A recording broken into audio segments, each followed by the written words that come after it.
My name is Maria Belcher, and I'm the Executive Director at Festival Charleston, and it's my pleasure to welcome you to this very special reading performed by West Virginia native Mr. David Selby. He was so gracious in accepting our invitation to do a few readings, both of pieces that are meaningful to him and also written by David himself. So I'll tell you a little bit about Mr. David Selby.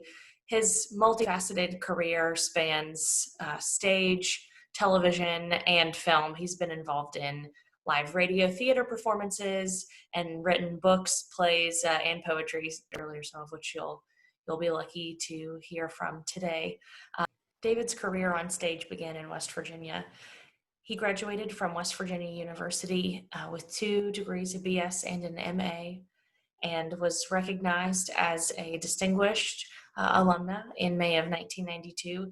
David was also given the honor of the first Life Achievement Award from the WVU College of Creative Arts in 1998 as well. He received an honorary doctorate from WVU in 2004.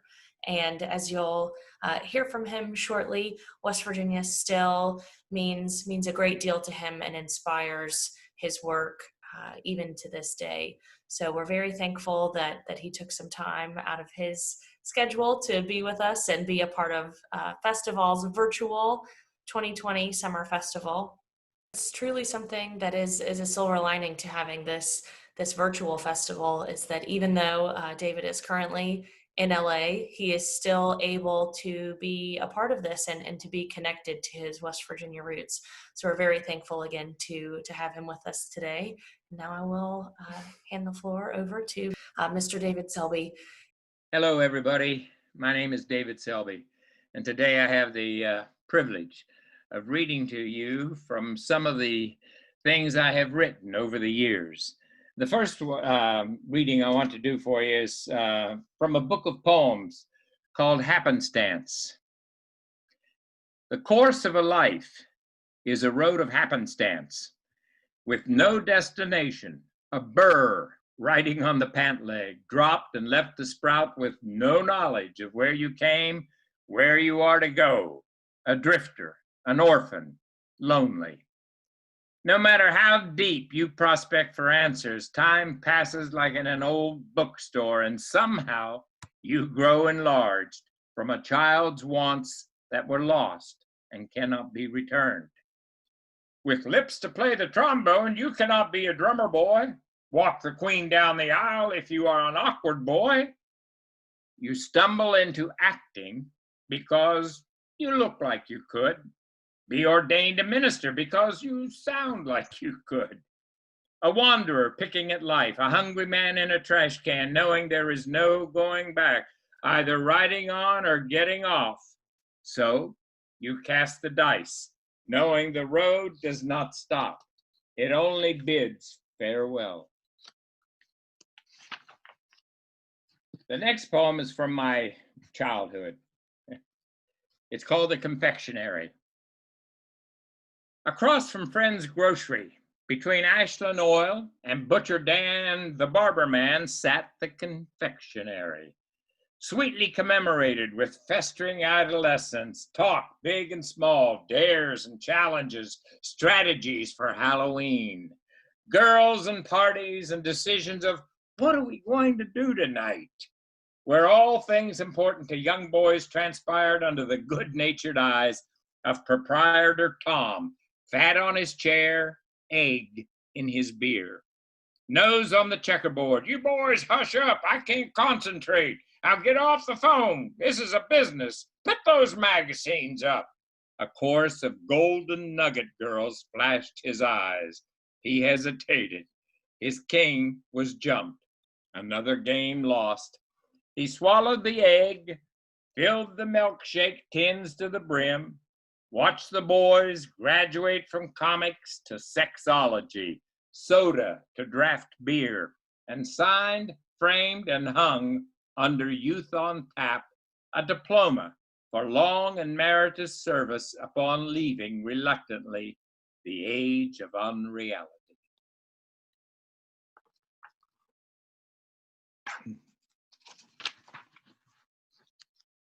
This one is called 30 Scatter. Do you remember when we were small, the crazy rhyme I now recall? Dirty Lil, set up on the windowsill, never wash, never will, put King Dirty Lil.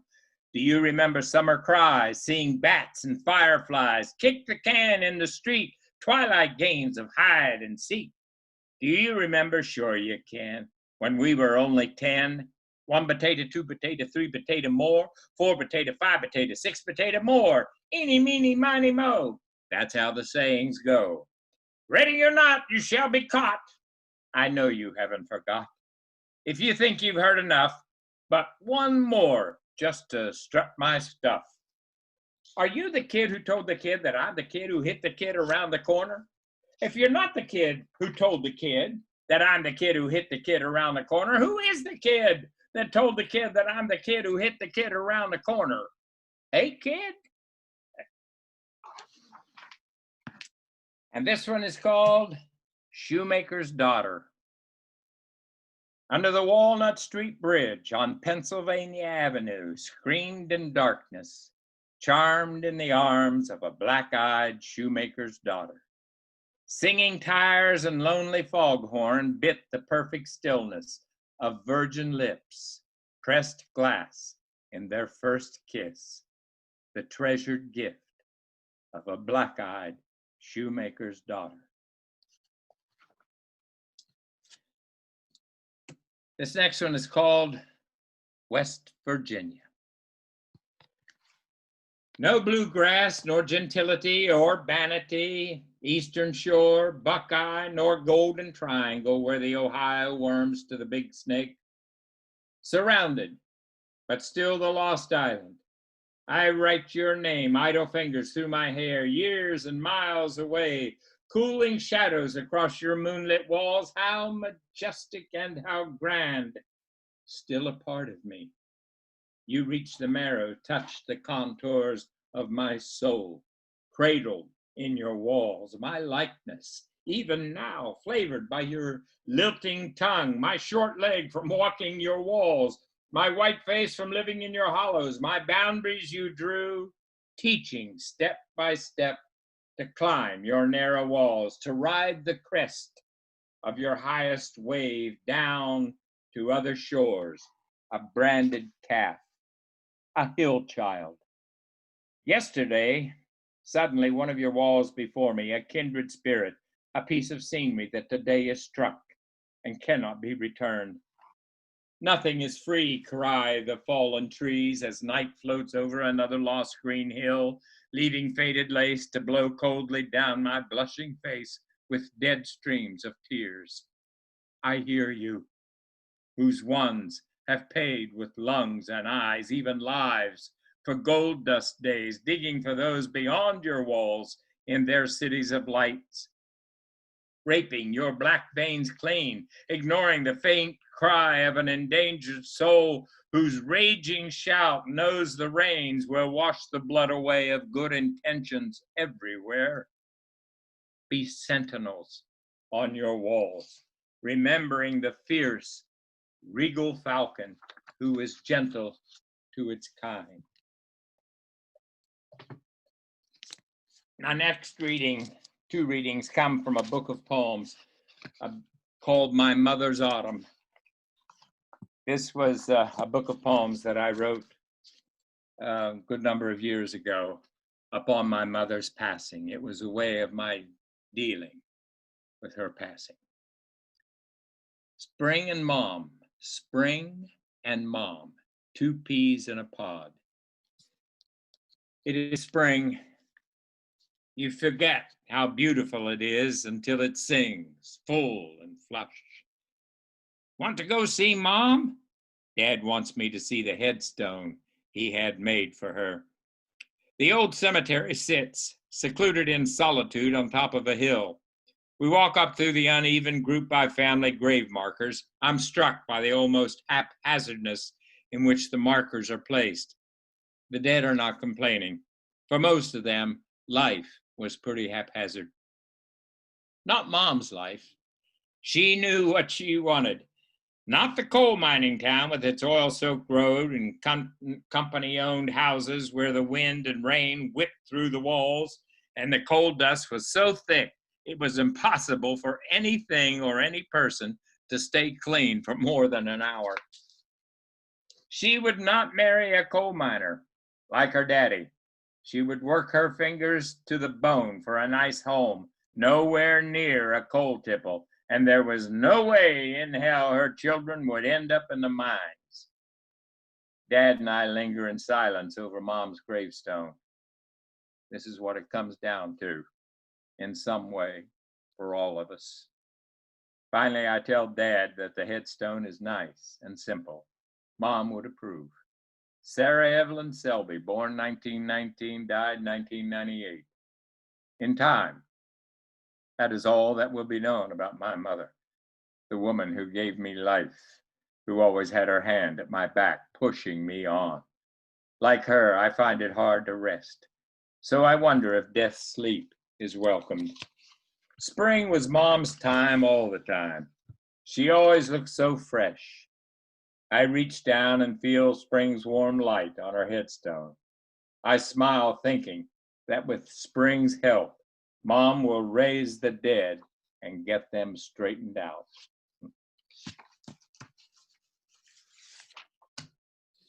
Understanding Mother. Mom was a realist. She rarely looked back. We must all make our way. If we work hard, have a little luck, things may be better for the children. They were. Mom was happy they were. It is the circle of pain and love, not of sacrifice, but of quiet pleasure. How many times I awake excited about the work at hand, what is to come, and of Mom. The future is so vast, one doesn't travel all but a few of the roads. The one I traveled most was the road back home. It seemed at times a one-way road. That's the way. Children leave, parents stay, children visit. Dad asks, "When are you coming back home?" Mom answers, "Take care of your life, David." She knew. She understood too well.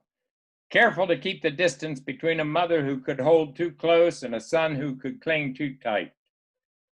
Their palpitations drumming the forced casualness of a prison visiting room. She stood behind the glass storm door, waving her silent, brave, sad little wave.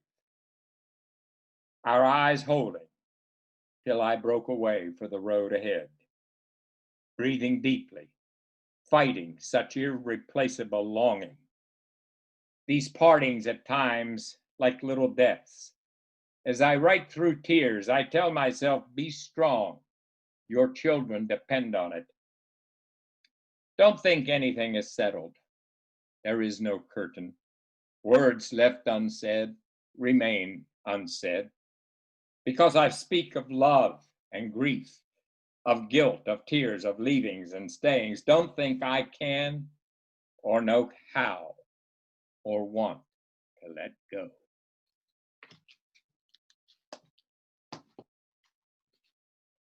Next reading is from a book I wrote called A Casualty of Indifference. And by the way, it's published by a publisher in West Virginia, Headline Books, by one Kathy Teets. And she is a very successful, great publisher. This is a story about a young girl, and she wanted to be a singer. And it turned out she did become a singer, a very good one. The mountains would be Mary Ellen's story, whether she left or stayed. She forgot the clamor about how her life would go nowhere if she stayed in her beloved mountains. Her success as a West Virginia didn't mean she had to stay. She had shown the whole country what she could do, no matter where her heart took her. As she stood that wonderful day with her parents before the crowd that had gathered in the town center, She sang a song of thank you to all the folks who had supported her. This is my home where I belong, she sang. Just to be is my dream, ride a cloud to the sea, swing high on beauty's vine, sweetly free and oh so fine. The places I could be, but Hollywood and Vine is not where I want to be. This is my home, where I belong. No need to swirl and twirl. I'm just a hillbilly girl, feeling the cool breeze of autumn's eve, waiting for time to bring me home again to you. Just to be is my dream on the mountain tonight, with only God's moonbeam. Oh, what a beautiful sight. So pure is his light. Don't need to be a star, drive a big fancy car, be a money-making machine seen in People magazine. This is my home where I belong. No need to swirl and twirl. I'm just a hillbilly girl, feeling the cool breeze of eve, waiting for time to bring you home again to me. Just to be is my dream. And if I never pass the night on this mountaintop scene, I know God will make it right. His wind will hold me tight. I don't need to be seen on entertainment tonight. This is my home where I belong. No need to swirl and twirl. I'm just a hillbilly girl, feeling the cool breeze of autumn's eve, waiting for time to bring me home again to you.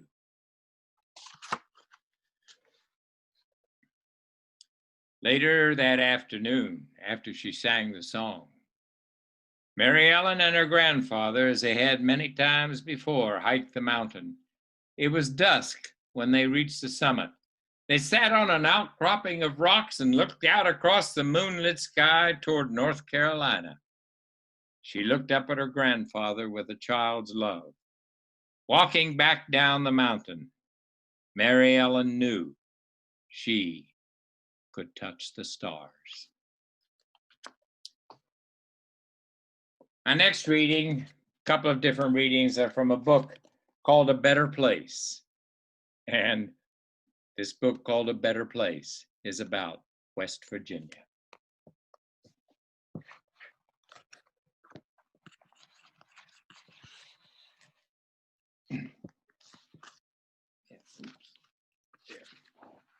There is hardly a day in my life that a conscious thought does not come forth concerning where I grew up. That place is still unknown, though many know part of it. It is a place that is still framed in stereotypes, still the lost island. That place, West Virginia, West by God, Virginia, has sustained me through the years. It was a rural area and largely still is today. I have spent my life since leaving in cities. Today, living in the endlessly changing landscape of Los Angeles, I delight in having such a place as West Virginia, where I can return for renewal like a migratory bird for what I call my pick-me-up visits. The hills, the trees, the flowers, all the smells and tastes of my childhood are still strong. If I see a bird plucking a worm or a hungry squirrel outside my California window, or smell that much appreciated Southern California rain, or hear an old Methodist hymn, I am taken right back and set plump in the middle of my granddad's hayfield, or a field of goldenrod and laurel as when I was a child. I am surrounded by the blessed hills, those secluding walls, the garden of West Virginia, hills that spread from the central and southern Appalachians, from the Blue Ridge and Allegheny Mountains and the valleys of the Shenandoah to the lowlands of the Ohio. It is a region as old and storied as any. West Virginia's great teachers, Dr. Rule Foster, wrote about West Virginia. The mystery lies in the fact that place has a more lasting identity than we have, and we tend to attach ourselves to identity and thus to place. Place is important. As the writer Wallace Stegner commented on the influence of place, expose a child to a particular environment at his susceptible time, and he will perceive in the shapes of that environment until he dies. No matter if you stay or leave your hometown, I agree with Stegner that there is a time for a child when he or she is branded for life, and try if you want. You can never shed that early environment. It is with me in the way I talk and walk, and how the seasons of the year affect me, in the things I value, in my sense of right and wrong, my independence, my insecurities, weaknesses, affectations, prejudices, innocent fears, my love of nature, gardens, my appreciation for the good things of life. A fire, a rocker, a good apple, a good story, good friends, the joy of hard work. All these help form the essence of who I am. Most of all, I owe whatever character I have to my mother and father and my hometown, but especially to my West Virginia wife, the person I have shared almost all of my life with, the one who has been with me all the way, the one who knows.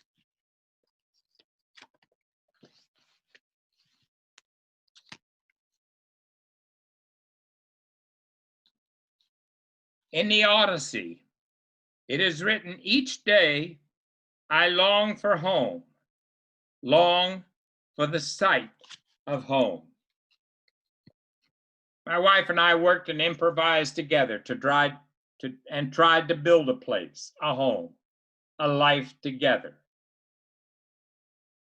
Though it was my independent West Virginia wife, wiser, stronger, and more mature, who maintained a place with, as she inscribed on a picture of herself that she gave me not longer after we first met, faith, hope, and charity.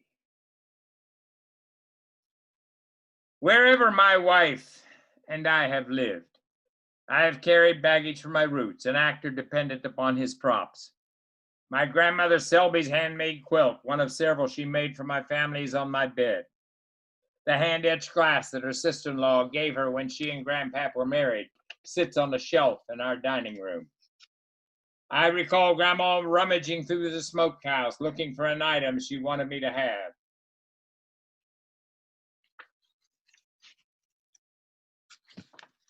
And finally, West Virginia is where I came from, where I used to belong. It is still there for me. It will always welcome me back. It is drawing me back to look at my life, where I am, where I've been, where I am going. It has bidden me to look back and to look in the mirror, something I have avoided, except for reasons of vanity, and try and see and hopefully understand a little better the person looking back at me. Thoreau's Walden reverberates today when we all yearn for a secret place, a retreat from the world.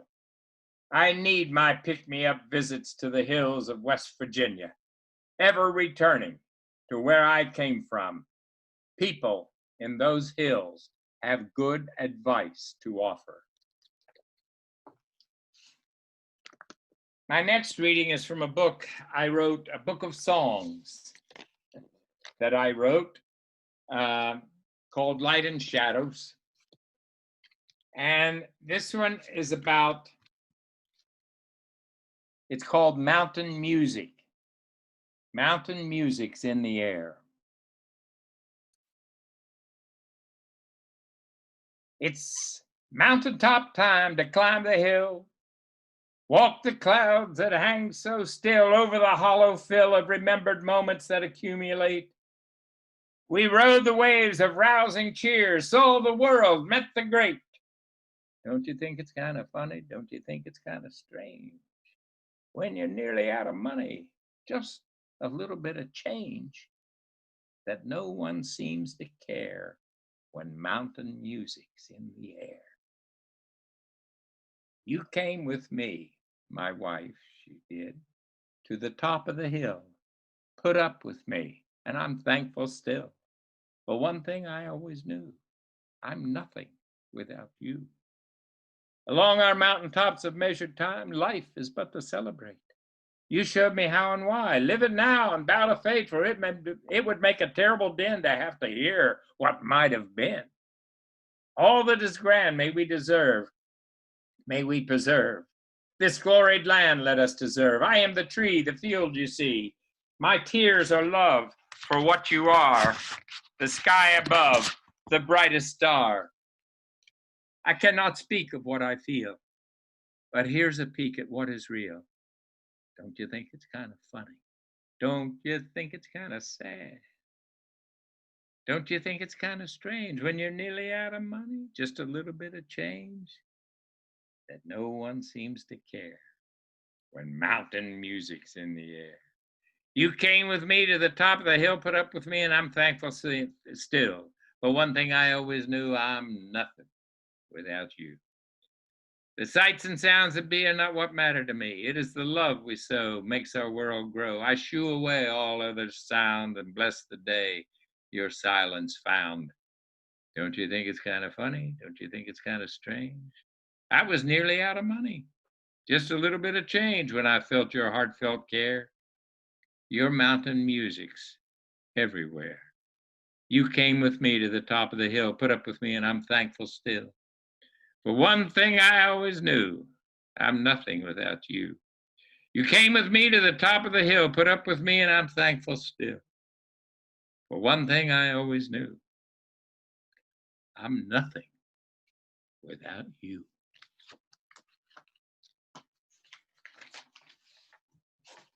My wife and I have always had animals around us, cats and dogs. Now we have two dogs, Australian Shepherds. They were rescue dogs. They're brother and sister. We couldn't take one without the other, she said. That's what my wife said.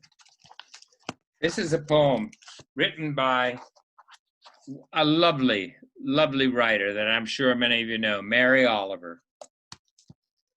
Mary wrote one of her many, many poems. This one is called The Sweetness of Dogs. What do you say, Percy? I am thinking of sitting out on the sand to watch the moon rise. It's full tonight. So we go. And the moon rises. So beautiful, it makes me shudder, makes me think about time and space, makes me take measure of myself. One iota pondering heaven, thus we see myself thinking how grateful I am for the moon's perfect beauty, and also, oh, how rich it is to love the world.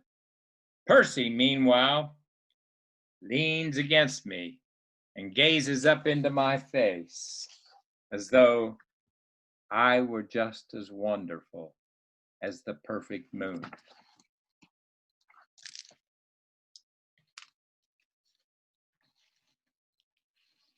I am now going to read to you a couple of selections from a man who's very dear to me, and I've studied his life backwards and forwards. His name was Abraham Lincoln. Of course, the one Abraham Lincoln president, once president of our United States. This first bit that I'm going to read is just a bit from his first inaugural address. And then the next piece I will read is from his second inaugural address, which is reprinted, emblazed on the wall of the Lincoln Memorial, the second inaugural. But first, from the first inaugural. I am loath to close. We are not enemies, but friends. We must not be enemies. Though passion may have strained, it must not break our bonds of affection. The mystic cords of memory, stretching from every battlefield and patriot grave to every living heart and hearthstone all over this broad land, will yet swell the chorus of the Union when again touched, as surely they will be by the better angels of our nature. And now from President Lincoln's second inaugural address.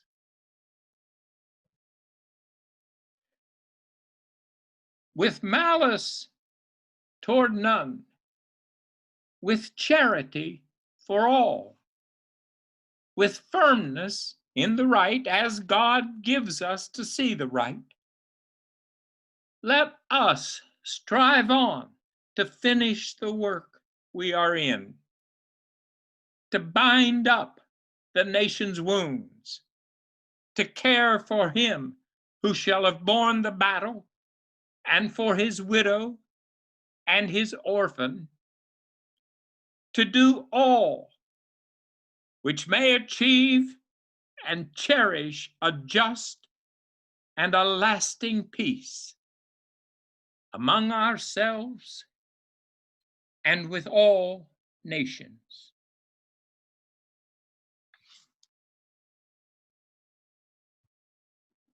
Thank you for welcoming me into your lives for this few brief moments of time. In today's world, hang in there, everybody, together. Take care of yourselves, stay safe, and God bless West Virginia. Thank you.